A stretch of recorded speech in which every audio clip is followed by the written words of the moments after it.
I thought there were some, some good moments for our team. Obviously, I know it's been a very tough season for Coach Williams and the Tar Heels, and it's made even tougher today when their second leading scorer and a guy that we were really preparing for goes out, and at the same time one of their key subs goes out. I don't know if I've ever been in that situation as a coach. Other maybe my fourth year in coaching, but be that as it may, you had to concentrate on our team, and I thought, for the most part, we're pretty good today. Jordan hit some shots, and it's really good to see him rebounding the way he did, and we move on to a quick turnaround Monday night. It's the most minutes Malik has played. I understand that Stephen had this little ankle problem. Do you see his role continuing to expand? He had a double-double last time, almost this time. Well, I want to play Steve, but he felt like he couldn't go today, and if it's a blessing in disguise for him to be able to rest it a little bit, we need Steve Monday night. Malik can't play 40 minutes. We can't play Dwayne. I know his ankle's bothering him. We got to figure out a way to get him on the floor and play through a little pain, even if it's not at 100%. But more Malik playing the minutes that he did tonight was more of an indication of Steve just not being able to go. When he got tangled up with Miller underneath, he sort of got it dinged a little bit, and it's something he was dealing with since the Syracuse game when he got one-on-one coverage and twisted it. So hopefully we can heal him up in 48 hours and help our front court out. Follow up on Malik and his performance last week. Malik he means a lot to our team. Not just the statistics, which he continues to get better offensively and gains more confidence, but just his presence on the defensive end, his voice, his leadership in practice. He's come a long way. He was a guy that sat on my couch at Xavier, and I didn't want to recruit him, because he slumped back in his chair, had his eyes half open, he mumbled, and man, he's grown so much. I love that kid, and I'm happy for him. He's put in a lot of work, and his teammates respect the heck out of him. He's one of the best bigs in the league. Chris, with how you guys closed the first half, I think an 11-2 run, to how you opened the second half, did your kids gain a little bit more confidence as they kind of settled into this one? I think so. Our guys were, I thought, juiced to play, and we just made some bad decisions early. At the same time, we made some good decisions and couldn't catch the ball as well. But I thought that, being able to keep Carolina from really getting out in transition. Baycoat did not really get much done in the post because I thought our guys were fronting and working and fighting, and that's going to put a lot of pressure on Cole. And we all know, and you saw in the second half a glimpse of what he can do and take over a game, but that's a lot to ask for, 35, 36 minutes to put the team on your shoulders. So we really wanted to try to eliminate their post game as best we could, knowing that Garrison Brooks is out. Their options become really limited. Let's not have Baycoat go for, 17 and 10 tonight. You got a junior and a senior that should be able to front him and make his touches tough, and I thought they did that. David had a couple of turnovers early in the game, but how? It's what happens when you start a guy sometimes. Well, but how important was it to see him kind of respond and not let that affect the way he played the rest of the game? Yeah, he's pretty stoic. He's a guy that doesn't let one bad play or one really good play affect him much. I think that really helps make him the player that he is. He has a very calming presence. He's very confident, and he's a smart learner. So whatever happens maybe in the possession before, he sort of gets an understanding of what they're trying to do or how they're trying to play him, or if he's on the defensive end, how they're trying to attack him, and he makes adjustments. But he has to be sharper.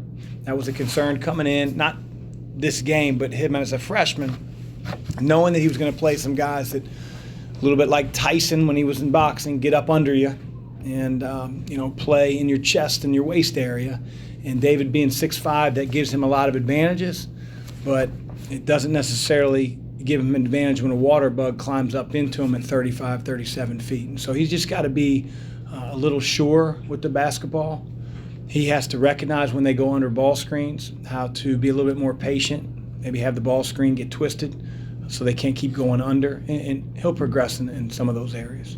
You guys went small a few times with Malik and Steve out of the game, but still, I mean, we're really dominant on the glass, especially on the offensive end. How were you able to sustain that through the entire game? Well, Carolina right now is missing some guys. I mean, I'll just be perfectly honest. I mean, if we'd have done that a year ago with them, we might have got decimated on the glass. But we did a great job with the team that was presented. We blocked out. I don't ever have to worry about Dwayne's toughness level. When Jordan gets double-figure rebounds, we're going to be, we're going to be even that much better rebounding the ball. But that's a huge key. You play Carolina, it's transition. It's not letting them duck you in the post, and it's keeping them off the glass. And I thought in most of those areas we did a pretty good job. Did you have Fresh out there at the start, kind of specifically to tee up Cole Anthony, and how would you rate the way he played today? I thought defensively he did a pretty good job. A couple of those threes that Cole Anthony hit were on him. But, those are just really, really tough shots. You see it every night in the NBA. I thought he did a really good job defensively. He was in the right spots. And, we challenged our team to make the game tough on him. And outside of that, maybe those step-back threes, I thought we did a pretty good job. As you know, he's capable of going for 30 or 40 points. And because he didn't, they weren't in the game. If I could skip ahead to your next challenge, you feel you're playing a lot better than you did when you played Florida State? We are, and I'm sure they are as well. So, we've both gone through the longest conference season there ever has been, 20 games, these are games that you want to play in, that you want them to be meaningful. Both Florida State wanted it to be meaningful, and we did, and we've gotten ourselves to this point, and they're going to be a heck of a challenge for our team. They're going to pressure the ball. They're going to switch everything. They're going to extend their defense all over the floor. And we've got to be able to get the shots we did in the first half against them and get better ones than we did in the second half against them. What do you feel like you have to do better than you did against them back in January to win on Monday? Well, I think anytime you play Florida State, it comes down to taking care of the basketball. You can't go down there and have 17, 20 turnovers, and they can make you do that. Duke beats them at home, and yet Duke turns it over 20-something times. So we've got to be able to generate really good shots. That's where it starts. Defensively, we just have to, they hit a ton of threes on us, and MJ Walker specifically. So we've got to be a little bit more cognizant of that. We've got to close out a little bit tighter, and that presents a challenge because they have some quickness on the perimeter, but you want to beat them, that's what we've got to do.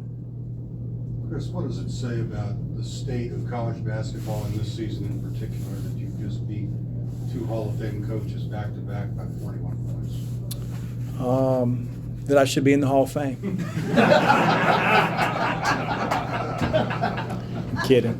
I have no idea what it says. I mean, we got some good players, and those guys are excited. We're coming down the home stretch of our season, and we just got to continue to get better and want to improve and want to come to practice with the right mentality. One more for Coach. Chris, the turnaround here is a little odd this time of year, especially with the magnitude. I guess just your thoughts on the way this is settled, and on the other hand, I guess this is what's going to be expected of your team.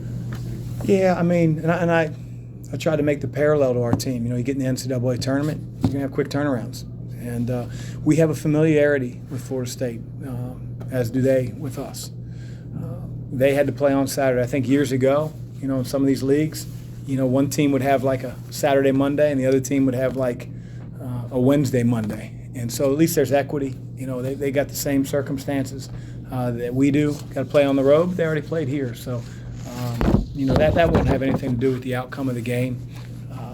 Our guys are well in tune to what Florida State does on both ends of the floor. It's just being up to the challenge to be better than them. Thank you. We'll be back with Jordan and Louis.